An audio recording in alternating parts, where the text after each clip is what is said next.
she's not texting me because it's 1 a.m.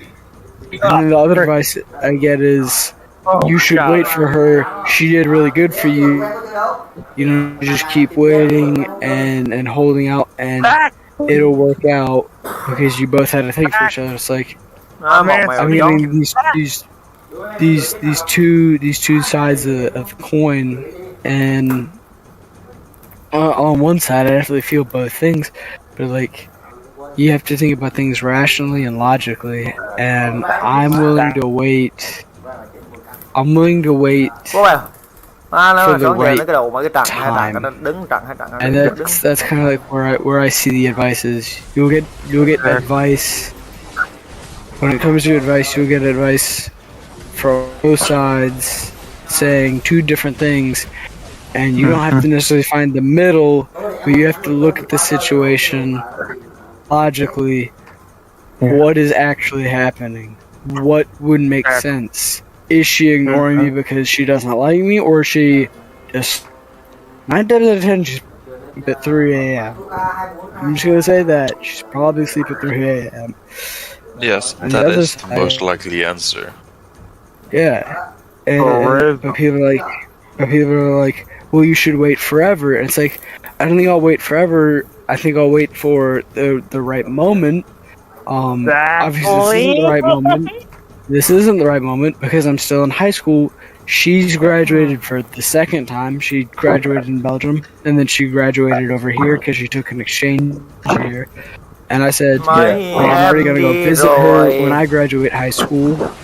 I'm hopefully gonna be able to get my dual citizenship. Speaking fizzle, bro. But facts. But I mean, like, when it comes down to advice, definitely take most advice with a grain of salt. But you want to hear all the advice that you can get, and then find that not middle, but the logical answer. Because the logical answer could very well be like, if we live in the same time zone, and she's online all the time, and I send her a text message and she doesn't respond for 3 days, then yeah, she probably just doesn't like you. Odds are she's not just... She probably sees it because she's online all the time. Yeah. And you can look at that, and that's that far into the spectrum of probably doesn't like you. The other end, look at a rat. Yeah, you gotta think about what's happening, and look at what happens over time. And I've always been interested in psychology. That's probably what I'm going to study. Brother. Never it's either psychology or journalism.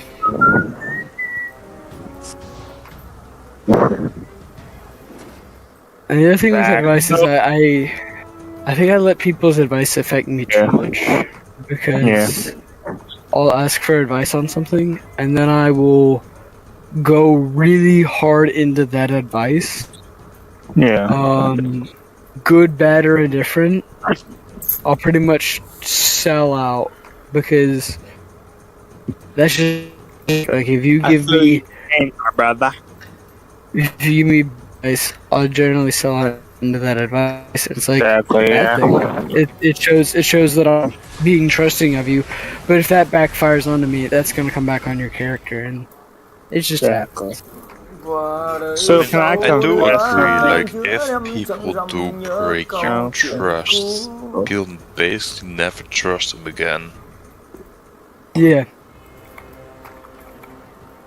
I would, that's why I don't like lying to people. I don't like talking about people behind their back. Good, bad, or indifferent.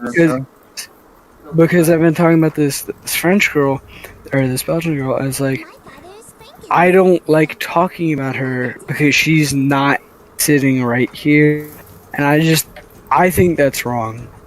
But I mean, at the end of the day, I'm saying only good things, and I'm doing my best to only say good things. Can I confess something that's very important? I mean, it is good that you're saying good things, like, especially like in marketing. Sick in my stomach. one of the best ways to get your company well known is when other people spread positivity about your company itself.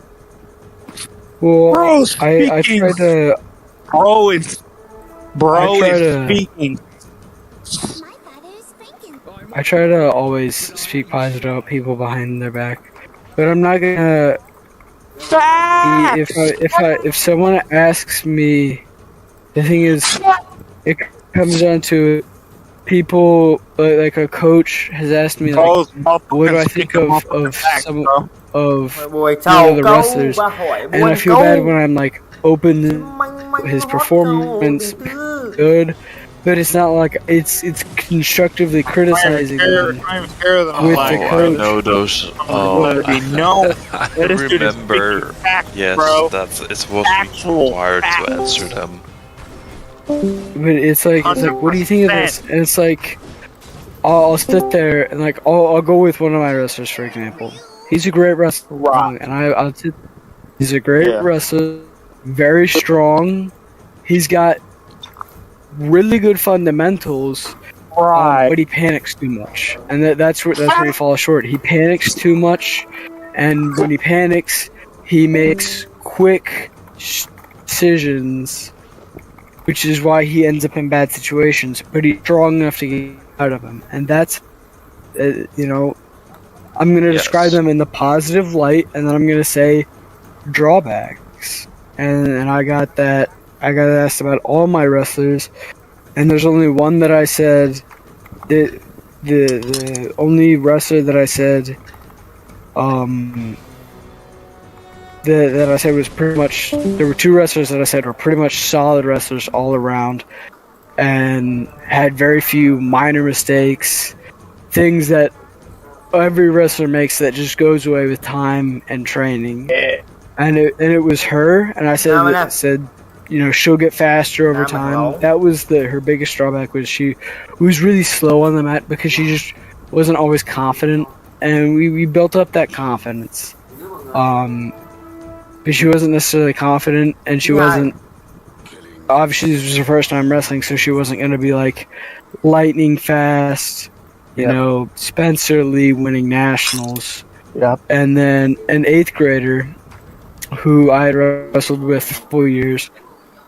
He was really solid, and the same problem. He just had a issue. He was fast, plenty decent, but he was so unconfident. But I talked about him. Both of them great wrestlers.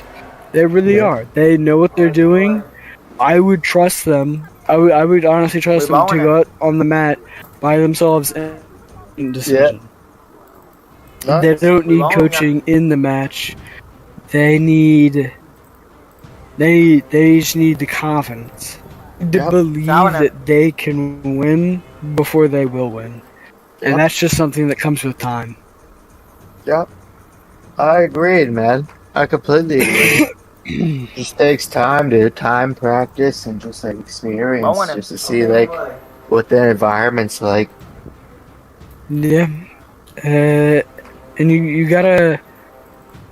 I found that also, being captains on sports teams really helped me with realizing that you have to treat everyone differently, because not everyone motivated and going the same way.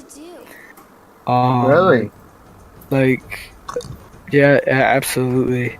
Because one of them, there's one who anytime that he was either getting down on himself, moving slow, doing bad, I would shit talk him to his face, simply because that got him moving. Like, he would get mad that I was shit talking him, and then I saw improvement. I saw him do significantly better.